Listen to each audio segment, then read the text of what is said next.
স্বাধীনভাবে কথা বলতে পারা, কথা শুনতে পারা। এখন স্টেজে ওঠার আগে আমাদের কোনো মুহতামিম সাহেব বলে না, হুজুর দেশের অবস্থা ভালো না, একটু বুঝে কথা বললেন। আগে আমাকে প্রতিদিন বলতো, একদম প্রতিদিন।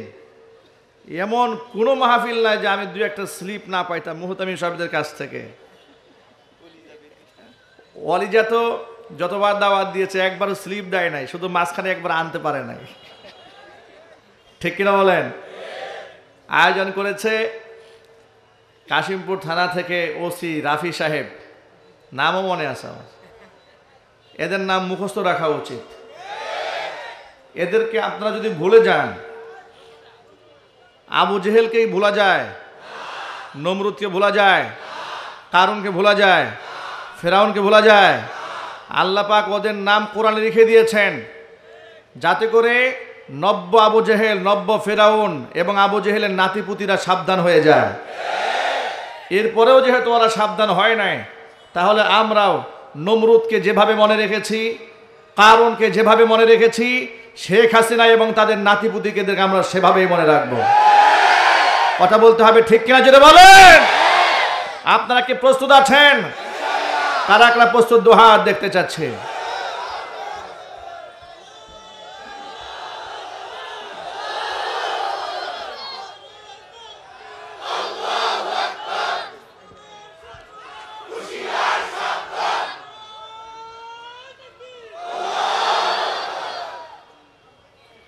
এটা নারায়ে তাকবীর আল্লাহু আকবার বললেন, এই স্বাধীনতাও তো ছিল না।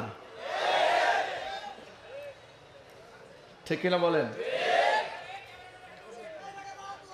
2018 সালে নরসিংদী রায়পুরাতে একই স্টেজে আমি এবং আল্লামা মামুনুল হক হাফিজাহুল্লাহ ছিলেন। তো সেখানে আমরা কথা বলছিলাম। এমন সময় মামুনুল হক সাহেব স্টেজে আসার আগ মুহূর্তে আমি কিছু কথা বলছিলাম, এগুলো রেকর্ড আছে, এখনো ইউটিউবে দেখবেন।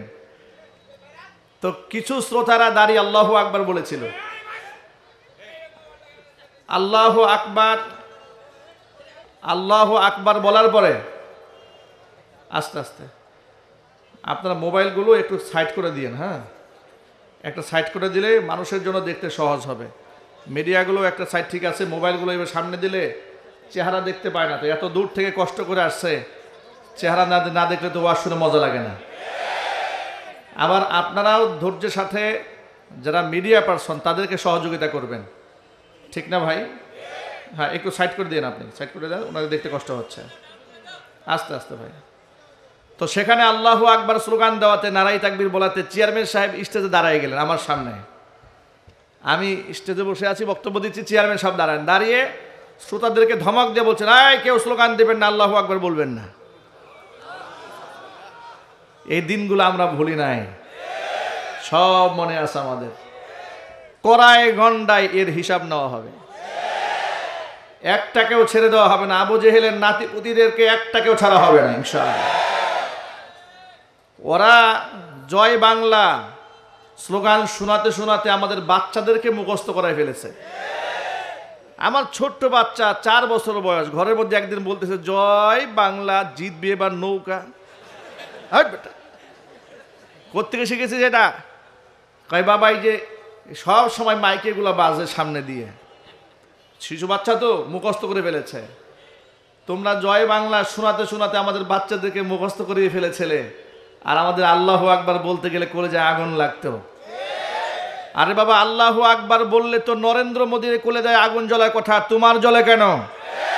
এর দ্বারা প্রমাণ হয় নরেন্দ্র মোদী শুধুমাত্র ইসলামের ক্ষতি একা করে নাই, তোমরা নরেন্দ্র মোদীর নাতিপুতিরাও ইসলামের 12টা বাজিয়ে ছেড়েছিলে। নরেন্দ্র মোদী এবং ওদের নাতিপুতিদের দিন শেষ, কোরআন সুন্নাহর বাংলাদেশ।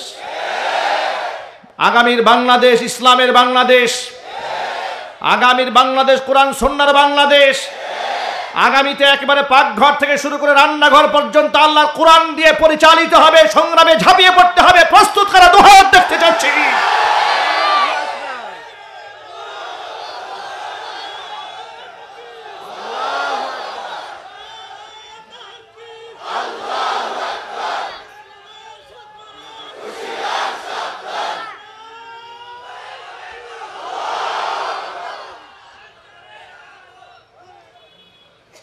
আমি আল্লামা মামুনুল হক হাফিজাহুল্লাহকে নিয়ে লাইভ দিয়েছিলাম।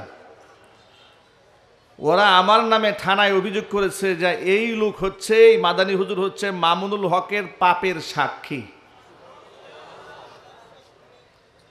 উনি সস্ত্রীক রিসোর্টে যাবেন না জঙ্গলে যাবেন সেটা তার ব্যক্তিগত ইস্যু ছিল। এটা নিয়ে তোমরা তামাশা করেছিলে। তোমরা যে সেঞ্চুরি করেছো সেই ইতিহাস কিন্তু আমরা ভুলে যাই না। জাহাঙ্গীরনগর বিশ্ববিদ্যালয়ে তোমরা সেঞ্চুরি করে মিষ্টি বিতরণ করেছিলে, ইতিহাস আমাদের জানা আছে। সুতরাং আমাদেরকে নিয়ে আর নাড়াচাড়া, তোমাদের দিন তো শেষ হয়ে গেছে অলরেডি। কিন্তু এখনো দেখি নেতা কর্মীরা দেশ বিদেশ ঘুরে বেড়ায় চোরের মতো, আর পাতি নেতারা ফরিংয়ের মতো লাফায়। ফেসবুকে এদের আস্ফালন দেখলে মনে হয় এদের কোনো গার্জিয়ান নাই, এদের দিমাগ নষ্ট হয়ে গেছে। এদেরকে বলবো মাসুদ ভালো হয়ে যাও, কথা বলে না ভাই? এদের কি বলবো? মাসুদ ভালো হয়ে যাও। কি ভালো হওয়ার দরকার আছে না নাই? ভালো না হলে ভালো বানাবার ব্যবস্থা আছে না? ইনশাল্লাহ বলেন, আল্লাহ কবুল করেন।